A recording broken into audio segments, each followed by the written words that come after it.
नमस्कार मित्रांनो, मी आपलं स्वागत करतो डीके नॉलेज 21 यूट्यूब चॅनलवर. मित्रांनो, आज आपण या व्हिडिओमध्ये आजपासून जी काही जिल्हा न्यायालय भरतीची एक्झाम चालू झाली आहे, त्यामध्ये लिपिक या पदाची आज जी काही एक्झाम झाली होती, त्यामध्ये कोणत्या प्रकारचे प्रश्न विचारण्यात आले होते, त्याची माहिती आज आपण या व्हिडिओमध्ये डिटेलमध्ये बघणार आहोत.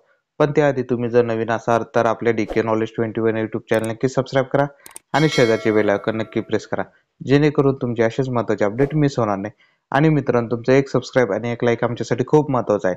त्यासाठी प्लीज आपले चॅनल सबस्क्राईब करा आणि व्हिडिओला लाईक आणि शेअर करायला विसरू नका. चला तर व्हिडिओ सुरू करूया.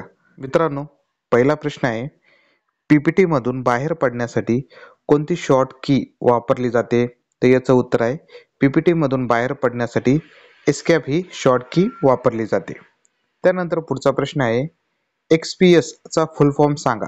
तर याचं उत्तर आहे मित्रांनो, एक्सपीएस चा फुल फॉर्म हा XML पेपर स्पेसिफिकेशन हा याचा फुल फॉर्म होतो. त्यानंतर पुढचा प्रश्न आहे, सेंट्रल अलाइनमेंट शॉर्ट की कोणती आहे? तर याचं उत्तर आहे Ctrl+E. त्यानंतर पुढचा प्रश्न आहे, पिक्चर इन्सर्ट करण्यासाठी कोणता टॅब वापरला जातो? तर याचं उत्तर आहे, पिक्चर इन्सर्ट करण्यासाठी इन्सर्ट टॅब हा वापरला जातो मित्रांनो. त्यानंतर पुढचा प्रश्न आहे, कीबोर्डच्या डावीकडून चौथ्या क्रमांकावर कोणते चिन्ह आहे? तर याचं उत्तर आहे, कीबोर्डच्या डावीकडून चौथ्या क्रमांकावर डॉलर हे चिन्ह आहे. त्यानंतर पुढचा प्रश्न आहे, ऐदी या शब्दाचा समानार्थी शब्द कोणता? तर ऐदी या शब्दाचा समानार्थी शब्द हा आळशी आहे. त्यानंतर पुढचा जो प्रश्न आहे, आशियाई क्रीडा स्पर्धा 2023 मध्ये पहिले सुवर्णपदक कोणी जिंकले? तर याचं उत्तर आहे मित्रांनो, आशियाई क्रीडा स्पर्धा 2023 मध्ये पहिले सुवर्णपदक हे महिलांच्या 10 मीटर एअर रायफल संघ याने पहिले सुवर्णपदक जिंकले आहे. आता या संघामध्ये मेहुली घोष, त्यानंतर रमिता आणि आशी चौकशे हे या खेळाडूंचा समावेश होता. त्यानंतर पुढचा प्रश्न आहे, खुदाई खिदमतगार ही संघटना कोणी स्थापन केली? तर याचं उत्तर आहे, खान अब्दुल गफार खान यांनी ही स्थापन केली आहे. त्यानंतर पुढचा प्रश्न आहे, गंगा नदीची महत्वाची वितरिका कोणती आहे? तर याचं उत्तर आहे हुबळी. त्यानंतर मराठी व्याकरणामध्ये आता बघूया आपण कोणकोणते प्रश्न हे विचारण्यात आले होते.